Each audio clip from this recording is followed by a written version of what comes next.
चोरी की जा सकती है। ये उमर अब्दुल्ला का एसआईआर को लेकर बड़ा बयान, बहुत बड़ा बयान।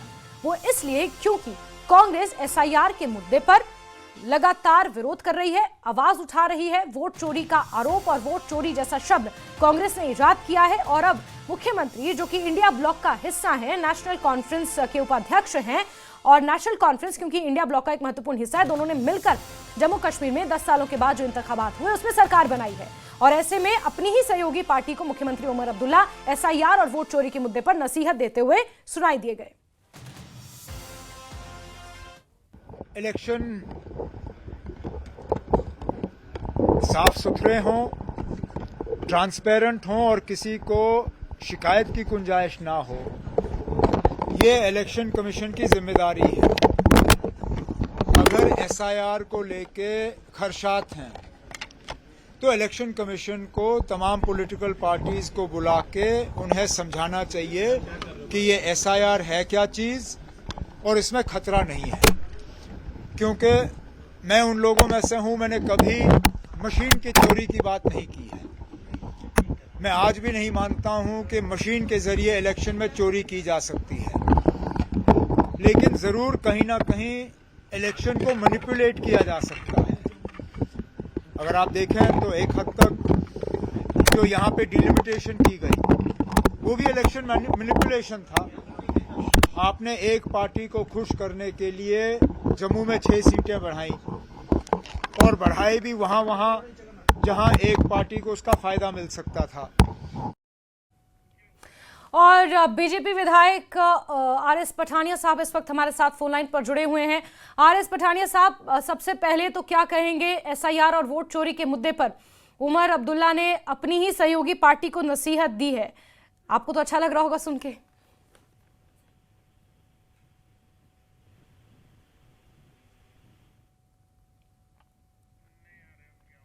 आरएस पठानिया साहब, आपकी आवाज मुझ तक नहीं पहुंच रही है, लेकिन अगर आप मुझे सुन पा रहे हैं,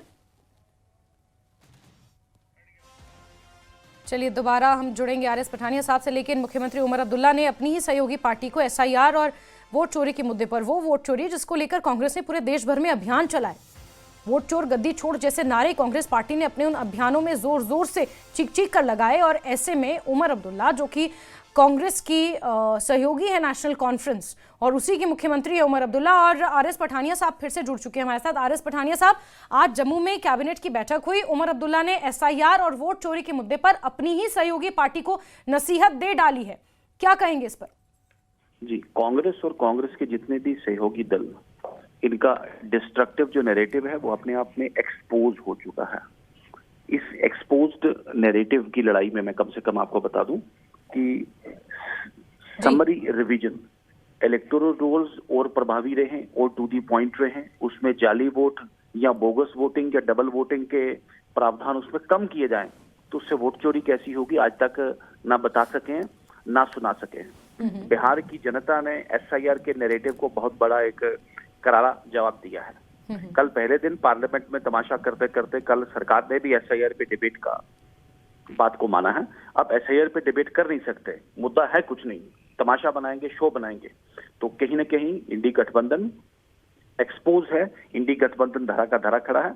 और आज उमर अब्दुल्ला का जो स्टेटमेंट है वो भी तकरीबन उसी एक लाइन पे, उसी एक पैटर्न पे, कौन से पॉइंट को लेना चाहता है, कौन से पॉइंट को उभारना चाहता है। कभी कहते हैं मैनेज हो सकती है चुनाव या चुनाव मैनिपुलेट हो सकता है, लेकिन दूसरी ओर कह रहे हैं कि इस पूरे के पूरे ये चुनाव से वोट चोरी नहीं की जा सकती। तो मैं फिर बोलूं कि visionless, directionless, agendaless opposition is exposed.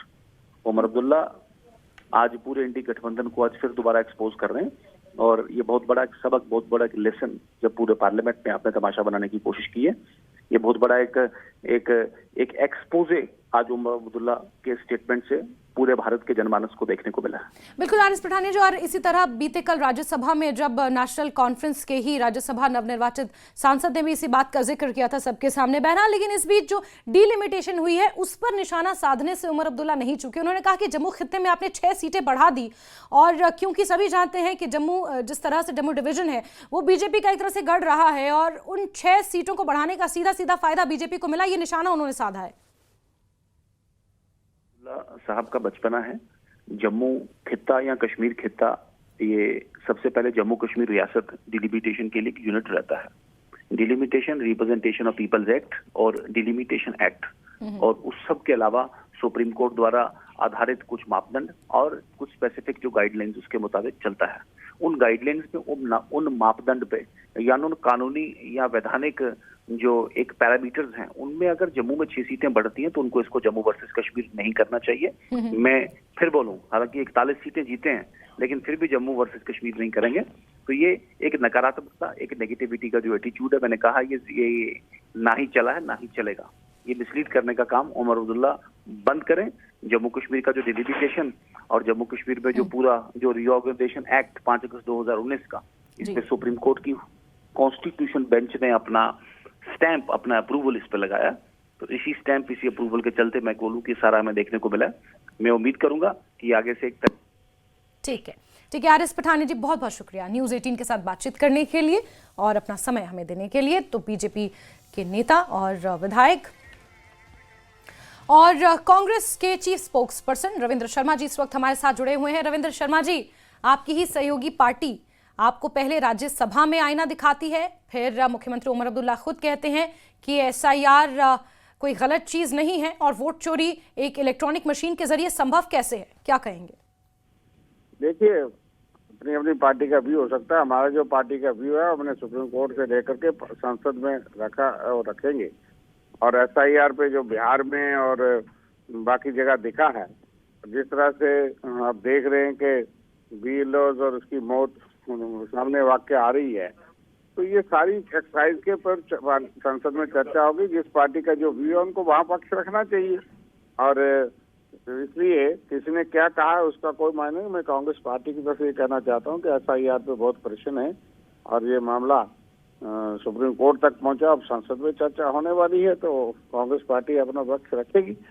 और जिस तरीके से अप्रीहेंशन बनी है वो अच्छी नहीं है। कोई रविंद्र शर्मा जी, यही तो मुसीबत है कि एप्रीहेंशन जो बनाना चाहते थे एसआईआर के मुद्दे पर वो नहीं बनी। इसका सबसे बड़ा उदाहरण बिहार चुनाव है। बिहार चुनाव के अलावा और भी चुनाव हुए, लेकिन आप डिजिटल वोटर लिस्ट नहीं दे सकते। ये पहली बार हम देख रहे हैं कि चुनाव आयोग आपको वोटर लिस्ट नहीं देता। और इसलिए मीडिया में कौन क्या कहें या क्या जस्टिफिकेशन दें, लेकिन इन चीजों की क्या जस्टिफिकेशन है कि आप जो चीजें पिछले 1 साल से हम देख रहे हैं कि जो आरटीआई के माध्यम से रिकॉर्ड मांगा जाए उसके लिए कानून बन जाए कि 45 दिन के बाद डिस्ट्रॉय कर दो, आप एविडेंस डिस्ट्रॉय करो। इसलिए चुनाव आयोग को निष्पक्ष करना चाहिए, नहीं तो डेमोक्रेसी के लिए बहुत बड़े खतरे हैं। बिल्कुल रविंद्र शर्मा जी, आपका सही कहना है कि चुनाव आयोग को क्लियर करना चाहिए, ये भी मुख्यमंत्री उमर अब्दुल्ला ने कहा। लेकिन बड़ी बात यह है कि दोनों ही पार्टियां जो कि एक गठबंधन का हिस्सा हैं, दोनों ने मिलकर जम्मू कश्मीर में सरकार बनाई है, दोनों ही पार्टियां अलग अलग दिशा में चल रही हैं। सवाल इस पर है नहीं है, वो अपनी पार्टी का व्यू रख सकते हैं। हमने जो है वो विभाजन की राजनीति को रोकने के लिए अगर लाइक माइंडेड पार्टी जो इंडिया ब्लॉक की हिस्सा है और इंडिया ब्लॉक जो बना था उसके अगर उन्होंने सीट शेयरिंग करके चुनाव लड़ा और उसका मकसद और भी था कि भारतीय जनता पार्टी और उनकी राजनीति को रोकना, और उसके खिलाफ हम कामयाब हुए, तो कांग्रेस पार्टी का बड़ा नेतृत्व है कि हमने ये जरूरी समझा कि भारतीय जनता पार्टी ने जो जम्मू कश्मीर के साथ किया, आज भी हमें राज्य का दर्जा वापस बहाल नहीं हो रहा 6 साल के बाद, तो हमने उनको रोका। उस मकसद के लिए हम इकट्ठे हुए। अब अगर उनको कोई चीज पसंद आती है तो कर सकते हैं। पार्टी तो अलग अलग है, किसी बात पे अलग विचार उनका क्या है मैंने सुना ही नहीं उनका व्यू अभी तक। लेकिन यह है कि हमारा व्यू जो है वो जो रखा गया है, जो सामने आ रहा है, जो देश के अंदर दिखाया जा रहा है, जो हमने बताया है, जिस तरह से वोटर लिस्ट से लेकर के धांधलियां हो रही हैं और उस पे एसआईआर पे पूरे देश का प्रश्न है। उमर साहब को अगर नहीं प्रश्न है वो उनका अपना ख्याल हो सकता है। ठीक है, बहुत बहुत शुक्रिया रविंद्र शर्मा जी हमारे साथ जुड़ने के लिए, न्यूज़ 18 को समय देने के लिए। तो ये रविंद्र शर्मा थे कांग्रेस के चीफ स्पोक्स पर्सन जो नेशनल कॉन्फ्रेंस के साथ इस एसआईआर के मुद्दे पर रेजोनेट नहीं करते। उनका कहना है कि नेशनल कॉन्फ्रेंस का अपना रुख हो सकता है एसआईआर को लेकर, लेकिन कांग्रेस आज भी इसके समर्थन में नहीं है और आज भी इसको लेकर आवाज अपनी बुलंद करेगी। आपको साथ ही साथ ये भी बता दें कि अगली साल अप्रैल से मई के बीच एसआईआर जम्मू कश्मीर में भी होना है, इस तरह की अटकलें हैं। और उस वक्त कांग्रेस का क्या रुख रहेगा, ये देखना अब इस स्टेटमेंट के बाद बेहद दिलचस्प होगा। लेकिन इस बीच मुख्यमंत्री उमर अब्दुल्ला ने कांग्रेस को नसीहत दे डाली है, चाहे स्पेशल इंटेंसिव रिवीजन के मुद्दे पर हो या वोट चोरी के मुद्दे पर। और खबरों का सिलसिला जारी है, वक्त एक छोटे से ब्रेक का।